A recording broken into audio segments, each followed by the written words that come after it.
ወንድማችን የበርሜል ጊዮርጊስን ጸበል ምን እንዳደረገው ልንገራችሁ። ጸበሉ እንደታሸገ ነው የመጣለት። አምጥተውለት ነው፣ እሱ አልሄደም። ከዛ የጸበሉ ሽታ ይሰውራል ሲባል ሰምቶ ነው። ብዙ ኤክስፔሪንስ አድርጓል። ለመሄድ ስላልቻለ ነው በስራ ምክንያት። እና ጸበሉን ሳፋ ላይ እንደዚህ በልክ ባህር ዛፍ እንደምትጣጠሉት ማለት ነው ብርድ ልብስ እንደዚህ ያደረገና ሳፋ ላይ ግልብጥ ያደረገውና ሳብ ያደረገው እዛው ገባ ጸበል ውስጥ ሰውሮት እንደዚህ ብሎ መቼም እንደያዘው አይሰወርም። ሲሰወር ሰው እንዴት ነው የሚሆነው? ራሱን ነው የሚስተው አይደለ?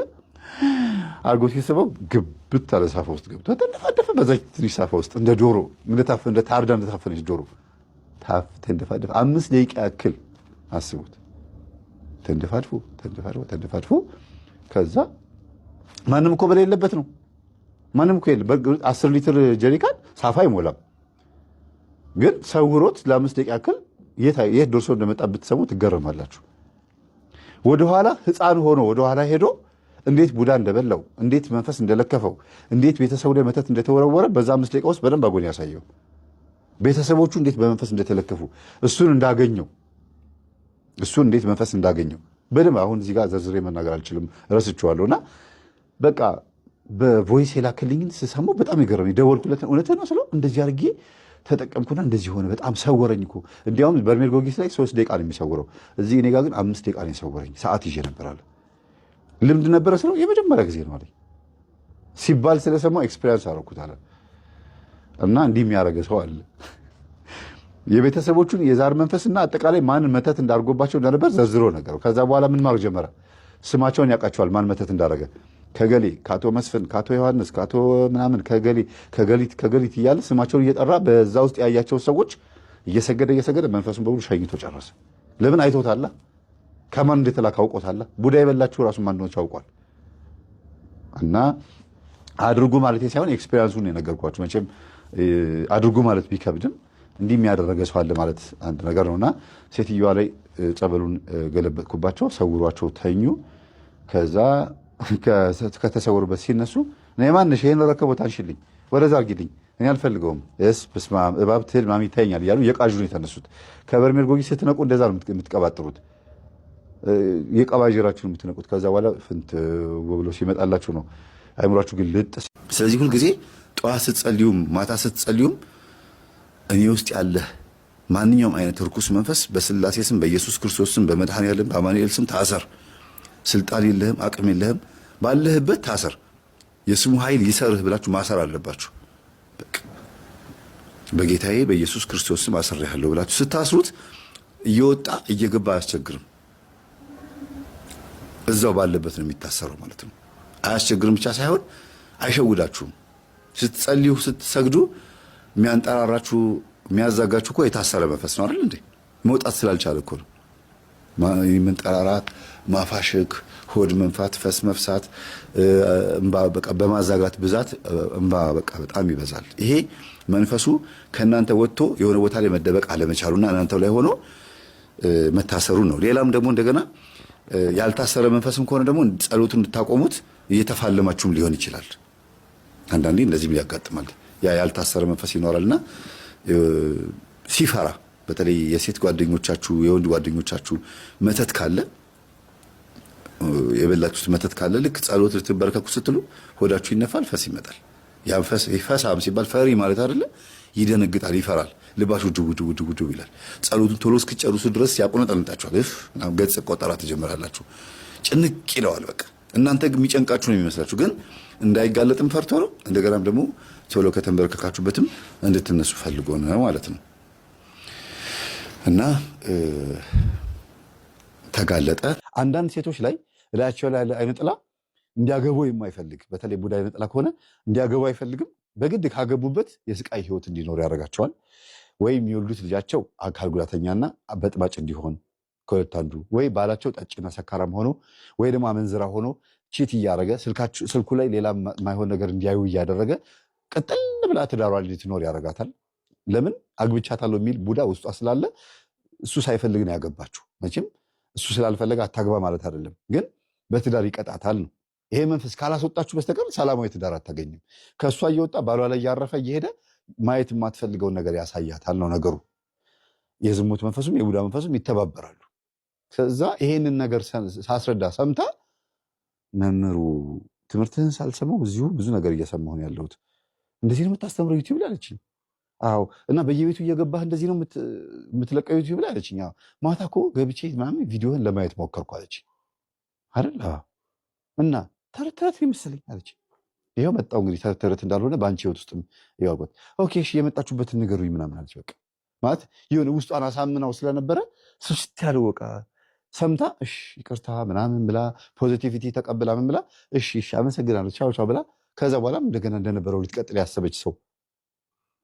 ከባድ የሆነ ችግር ውስጥ ሆናችሁ ወደ ፍቺም ወደ ጸብም ሊያደርሳችሁ የሚችል ቦታ ላይ ሆናችሁ የሚያረጋጋ ሰው ሲመጣ ተቀበሉት። ምናልባት ያ ነገር የእግዚአብሔር መንፈስ ነው። እናንተ የሄዳችሁት በስሜት ነው። እኔ ነገርኳችሁ። እስር ቤት ያሉት የታሰሩት ሴቶችንም ወንዶችን በቃ ምን አለ በታገስኩኝ፣ እንደው በቃ ቢቀርስ ጥፍት ብዬ ብሄድኩስ የሆነ ቦታ እንደው ምን አለ የዛን ቀኑ ግሬን በሰበረው ይላሉ። ያጠፉትን ጥፋት ከምን የሚያነጻጽሩት ያቺን ቅጽበት ከመታገስ ጋር ነው የሚያስቡት እንጂ እሷ እኮ ናት እንደዚህ አይሉም። ያቺን የጎዷትን ሴት እንደዚህ አርጋኝ ነው እኔ የታባቷ እንኳንም ወጋኋት እንኳንም ገደልኳት ምናምን አይሉም። ያቺን ቀን ይረግሟታል። እባካችሁ ይሄን ደጋግሜ የምናገረው ሁላችንም እንድናስብበት ነው። ያጠፋነው ነገር ካለ ይቅር በሉን ብሎ ማለት ምንም ችግር የለውም። እኔም በሆን ይኸው እናንተ መካከል ጓደኞች የሆናችሁ ቀርባችሁኝ ተቀራርበን በስራም በአገልግሎትም በምንም የትኛውም ቦታ ላይ ያላችሁ ያስቀየምኳችሁ ካላችሁ ይቅር በሉኝ። ምንድነው ችግሩ? አሁን ይሄን ማለት በአካልም ተገናኝተን ምንድነው ይሄን መባባሉ ችግሩ? ለክርስቶስ ስጋና ደም ሲባል ይሄንን ትቢታችንን አዋርድን መርገጥ ምንድነው ችግሩ? የኛ ትቢት በልጦብን ስጋው ደግሞ አንሶ ትቢታችን አይሎብን አልታረቅም አይሆንም ምናምን ብለን ስናይል እንደው አንገርምም? እሱ በመስቀል ላይ ሆኖ እጁን ተወጥሮ የሚያደርጉትን አያውቁምና ይቅር በላቸው ብሎ ቃሉን ይሰጣል። ኤሎሄ ኤሎሄ ላማ ሰበቅታኒ፣ አምላኬ አምላኬ ለምን ተውከኝ ብሎ የእኛን መተው የአዳምን ሰዓት መድረስ በእኛ ውስጥ ጮህታችንን እየቃተተ ጮሆልን ከራሱ ጋር አስታረቀን። እኛ ማን ስለሆነ ነው? እየወጉት እኮ ነው ይቅር በላቸው የሚለው። ያንን ደግሞ ሰማዕቱ እስጢፋኖስ ደገመልን። ከዛ እኛም ደግሞ ልንደግመው ደግሞ ታዘዝን። አርጉት፣ እንዲህ እንደተደረገ ሁሉ እናንተም አርጉ ተባልን። ስለዚህ በአባቶቻችን ብሷል። በእርግጥ በአሁኑ ጊዜ ካህናት፣ አገልጋዮች፣ ሽማግሌዎች፣ አጠቃላይ እናቶቻችን ምናምን እርቅ ላይ ልባቸው ድንጋይ ሆኗል። እንዴት የት እንዴ ስሜን ሲያጠፋ ኖሮ እንዴ በቀላሉ ይላሉ። ያ ማለት ምንድነው? በቀላሉ አልታረቅም ማለት በጌረድልኝ ነው በሬ ነው ወይስ እኔም አንድ ላልሰውና ላቅምሰውና ይውጣልኝ ነው ወይስ ምንድነው? ካልታሰረ አረካም። ልክ እንደ ህፃን ልጅ ማለት ነው። ህፃናት ሲወድቁ ብሎ ሲያለቅስ ቶ በል ይባላል። ቶ ሲል ጊዜ መሬቱን ሲሉት ጊዜ ዝም ይላል። መሬቱ ስለተመታ ህመሙ እሱ ጋር ያለው ህመም ይድናል። ያም ማለት ነው ይሄ ነገር እያደገብን መጥተው ወንድም ከጓደኛው ጋርም ሲጣላ ህፃን ሆኖ እንግዲህ የ6 ዓመት የ7 ዓመት ሲጣሉ ፕበል ይባልና ሄደው ሲመቱለት ያንን ልጅ ሲመቱለት ዝም ይላል። ካልተመታለት ያለቅሳል። ግን እንዴት ነው የተመታው የተጋጠው የተላላጠው? እሱ ነው። እዚህ ነው የተጎዳው ይሄ ልጅ ነው። ልጅቷ አስጠኝ አላት። በትምህርቷ አርፍዳ ነው የጀመረችው። ወይም አንደኛ ክፍል የገባችው የ14 ዓመት ልጅ ሆና ነው። በምን ምክንያት? በህመም ምክንያት ታማ ነበረ። ከህመሟ ስትድን አንደኛ ክፍል ገባች። አንደኛ ክፍል ስትገባ 14 ዓመት ልጅ ስለሆነች ቶሎ ቶሎ እንድትማር ተብሎ አብሾ ያጠጧታል። ማን? አባቷ። ከእኔ ጋር ናችሁ? እየሰማችሁኝ ነው? እሺ፣ በተለይ በደንብ አዳምጡ። ይህንን ትምህርት ስታዳምጡ ማን መሰላችሁ በደንብ ማዳምጥ ያለው? እናቶች፣ አባቶች ልጆቻችሁን በደህናው ጊዜ ብላችሁ እንደምትሉት በክፉ ጊዜ እንዴት እንዳበላሻችኋቸው ማሳያ ነው። አብሾ አጠጧትና ልጅቷ እምቢ ይላል። አብሾ አልዋረስም ይላል ማለት ቃል እምቢ አላት። ስታነብ አሁን አደነዛት፣ አደደባት። ለካ ህመምም የፈጠረባት ስጋዋ ላይም ችግር የፈጠረባት የነበረው የዛር መንፈሱ እንዲያልፍላት አይፈልግም። ልጅቷ ተይዛ እንድትኖር ነው የሚፈልገው። እና አባትየው አንደኛ ክፍል አስገብተዋት አብሾንም ይሄንን አጼ ፋሪሱን አብልተዋት ብሏት በትምህርቷ ለውጥ ሲጠፋ ከአንድ ዓመት በኋላ አስጠኝ ተቀጥሮላት ሐሁም ያስተምራት የሚላት ተቀጥሮላት ምንድነው ያለው ደብተራው የስራውን ይስጠው እንደው አይባል እንበለው የስራውን ይስጠው እንበለው ከባድ ነው። ይሄንን ምግብ ለሚያስጠናት ሰው ስጡ። እሷ በጆሮዋ ነው ዕውቀትም ሆነ ትምህርቱም ሁሉ ነገር የሚገባው። እሷ ላይ መዋረስ አይችልም። ቀስ እያለ ልቧ እየተሳበ ቀስ እያለ ነው የሚገባው መንፈሱ። ስለዚህ በአስጠኝ በኩል ይግባ ተባለ።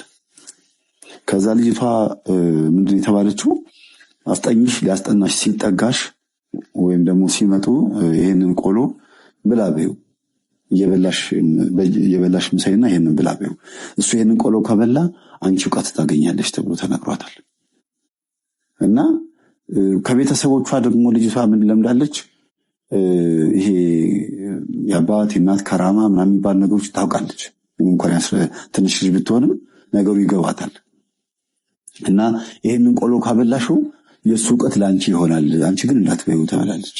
እንዳትበይው ማለት ቆሎውን በከነካሹ ትሞቻለሽ ሳይሆን እሱን መብላት ያለበት፣ አለበለዚያ ትምህርት አይገባሽም ተብላለች። ግን እንዳትነግሪው እንደዚህ ብለሽ። ከዛ ሲመጣ እንደ የዛሬም ቆሎ አለ እንደ ብሎ አፍሶ ዘገናጎ ሲያወራ ሲያስተምራት በጆሮዋ ነው እንዳለ የሚገባው መንፈሱ በሙሉ። የምን መንፈስ? እሱ የሚያወራው የሚለፈልፈው በሙሉ ጭንቅላቷ ላይ ይቀመጣል። በአመት 4 ዓመት ተከታታይ ደብል እያደረገች በ4 ዓመት ውስጥ 8ኛ ክፍል ነው 7ኛ ክፍል ደረሰች። የሚገርም እና ልጅቷ ልክ 12ኛ ክፍል ስትፈተን ማትሪክ ውጤት ሲመጣላት ያስጠናት የነበረው ልጅ ሞተ። ለውጤት አብቅቶ ሞተ ማለት ነው። መንፈሱ ድሉን ወሰደ ሙሉ በሙሉ። እንግዲህ ይሄንን ከቤተሰቡ የሰማሁትን ነገራቸው የብዙ ዓመት ታሪክ ነው ነገራቸው። ትምህርታችንን ሲያዳምጡ የመጣላቸው የሰሙትን ነገር ያዩት ያስተዋሉትን ነገር ነው እንግዲህ የምነግራቸው። ልጅቷ ደግሞ ልክ ዩኒቨርሲቲ ተምራ ከጨረሰች በኋላ በዛው ዓመት ውስጥ ሲጋራ አጫሽ፣ ሽሻ፣ ሐሽሽ በቃ አይለኛ አለች የተባለች ዱርዬ ከብ ሆነችብን አሉ። የት አካባቢ ነው የምትውለው? ቦሌ መድኃኔዓለም ማለት ቦሌ ትምህርት ቤት ጀርባ ወይም ሬድዋን ህንፃ በዛ በኩል በዛ መስመር የዞራችሁ ስትሄዱ በቴሌ በኩል ወይ በዚህ በ22 ደግሞ ስትመጡ ደግሞ ድሮ ቦሌ ኬክ ቤት ይባል የነበረበት አካባቢ ምናልባት የምታውቁት ትኖራላችሁ። በሱ መስመር ዙሪያው እንደዚህ ወደ ውስጥ ስትገቡ በጣም ብዙ ሺሻ ቤቶች አሉ። ስታልፉ ፍሌቨር የሆኑ ለየት ያለ ሽታ የሚሸቱ ለአፍንጫ ደስ የሚሉ ይመስላሉ። ግን ተማሪውን ለመሳብ ከነ ዩኒፎርሙ ከነምን ወጣቱን ሴቱን ለመሳብ ወንዱን ለመሳብ የሚጠቀሙበት ሲስተም ነው። ቡና፣ ጫት ምናምን ሽሻ ሀብታም ወንዶች መኪናቸውን አምጥተው እዛው ላይ ያቆማሉ፣ ይገባሉ። ከዛ በኋላ ይቀማሉ፣ ያጨሳሉ፣ ምን ይላሉ። ለሌላ ደግሞ እንደገና ትውልድ ይበክላሉና እንደዚህ አይነት ቦታ ላይ የምትውለው ልጅቷ ዱርዬ ሆና መረን ሆና በጣም አዘኑ እና አልሰማችሁምና ስትቀባዥር የአብሹ ያስለፈልፋታል። ጠጥታ ሰክራ ስትመጣ ከትባ ትስቃለች አሉና አሁን ነው የገባቸውና ይሄ ልጅ የሚያስተምረው ነገር ልጃችን ላይ እኮ እየሰማ ነው ይላሉ። እንግዲህ ትምህርቴን ማዳመጥ ጀምረዋል። ልጅቷ እንደዚህ ስትሆን ለምንድነው ጸበል ለመውሰድ ሞክሩ እምቢ አላቸው። ጸበሉ ሳይሆን እምቢ አላቸው። ልጅቷ ፈቃደኛ አልሆነም አለች። በትምህርቷ ጎበዝ ሆና አልፋ እንደምን ብላ በጣም ሄዳ ነበረ። ጥሩ ነበረ የነበረችው። ግን አብሾ ነው እንታርጉታላችሁ። ዕውቀቱን የሰጣት በሙሉ አብሾ ነው። በመንገድ እኮ የሰዎችን ጥላቻ በደንብ አየዋለሁ። መንፈሳቸው ጥላቻ በደንብ ደንግጦ ቆሞ ወይም በጎን ሲያይ ይመለከቷል። እንዲህ ስንተያይ እኮ ነው የተጣላነው። አንተዋወቅም። አንዳንዴ ግርማ የሚባለው እኮ ይሄ ነው። የሚያስጨው የሚያስለፈልፈው እኮ ብዙ ሰው እኮ ሲሰድበው ሲቃወመው ሰማለሁ። እንዴት ሲያዩት ይዘገንናል። አየህ፣ ሰይጣን ያወጣ ሰብ ሰይጣን ሆም ያዡት ያሉት በጉራጌኛው ቋንቋ ይስማማናል ማለት ነው። ሰይጣንን የሚያወጣ እንደ ሰይጣን ያዩታል። በትክክል ነው የገለጹት። እኔ በጣም ከዛ ከ9 ዓመት በላይ ባገለገልኩት አገልግሎት ውስጥ ከያዝኩት አንዱ ዋነኛው ክፍል ነው። አየ ከማህፀን ጀምሮ የመስማትና የማስተዋል ምክንያት በዚህ መልኩ የተገለጸ ይሆናል። ርግማን ካለ ለሌሎች በረከት መሆን አንችልም። ያለንን መስጠት ስንጀምር ያለን ክፋት ነው፣ ክፋት እንሰጣለን። ስለዚህ ድቀታችን፣ ውድቀታችን ሁሉ የተገለጠ ነው። አንዱን አንዱ አይሰማው፣ አንዱ አንዱን አያግዘውም፣ አንዱን አንዱ አይረዳውም።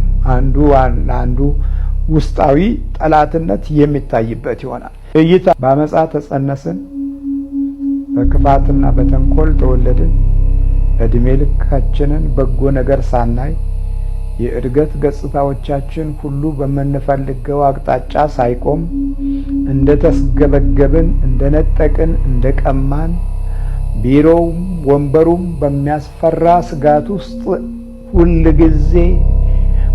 ጊዜ እንደማሰንን ወንበሮች ራሳቸው የጭንቀትና የፍርሃት እንደሆኑብን ይዋልን እኮ ይሄ እርግማን ነው። አየህ እርግማን አይሰራም ትላለህ።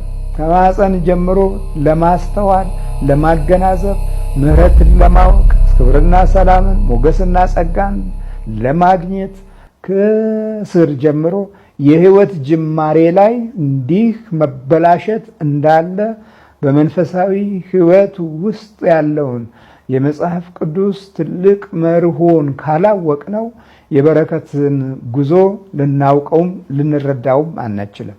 አማራሪና ምርር የሚል ትውልድ እናፈራለን።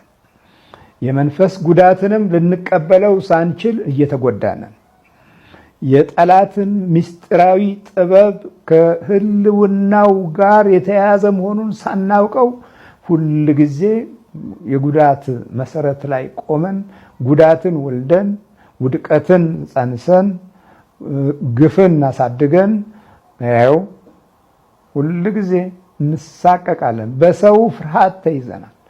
ሲመሽ እንፈራለን፣ ቀን እንፈራለን፣ ወደ ኋላም እንፈራለን፣ ከፊትም እንፈራለን። አሁን አውሬዎችን አንፈራም፣ ሰውን ነው አሁን የምንፈራው። የሚባላ ትውልድ ነው ያፈራ ነው። የሚባላ መስራት አይወድም፣ ግን ሊበላህ የተዘጋጀ ትውልድ ነው። ድካምህን አያቅም። በድካምህ ውስጥ ገብቶ በጣም ነው ውስብስብ የሆነ ፍላጎቶችን ለማሟላት አቅምም ጊዜም የለህም። ሁላችሁም ደክሟችኋል። መከራችሁ ደክሟችኋል። መቼ መጀመሪያ እናንተ ምክርን እንደ መርህ ያዛችሁ? እምነትን መቼ በእምነት እንዲወለድ አገዛችሁት? በጸሎት ጊዜ በባርኮት ጊዜ መቼ እንዲጸነስ ፈቀዳችሁ? መቼ አብራችሁ ጸልያችሁ ተቀላችሁ? መቼ የህይወትና መንፈሳዊ ክትትል አድማስ ላይ ትኩረት ሰጣችሁ ታውቃላችሁ? ስመ እግዚአብሔርን የተጸየፈው ትውልድ ብዙ አይደለ? እንዲያሆንም ቢሆን ማዕረጉ፣ ትልቅነቱ፣ ክብሩ ስመ እግዚአብሔር ሲጠራ እኮ ካካካካ ይባላል እኮ። አንድ ጊዜ እግዚአብሔር ሲጠራ እንዴ በጣም እኮ ነው ሰው የተሽካካው። አንድ ወቅት ላይ ለዛውም በትልልቅ ካቢኔዎች ቦታ ላይ የአምላክ ስም የተጠራ ጊዜ ሁሉም ሳቀ። የተፈጥሮ ስቆብሃል፣ በረከት ስቆብሃል፣ በአንተ ላይ ሰላምህ ስቆብሃል፣ ክብርህ ስቆብሃል። ስለዚህ ቁልቁል ትወርዳለህ። በህሊናም በሐሳብ መወሰን አትችልም። መስማት ስንችል መወሰን እንችላለን። መስማት ካልቻል የመስሚያው ክፍል ከጥንቱ ካልተከፈተልን ይህንን መንፈሳዊ ጉዞ ልናውቀውም ልንረዳውም አንችልም እና ከማህፀን የሰው ባህሪ በክፋት መቅረጽ በኩል ክፉ መንፈስ አገልግሎት ላይ ይውላል።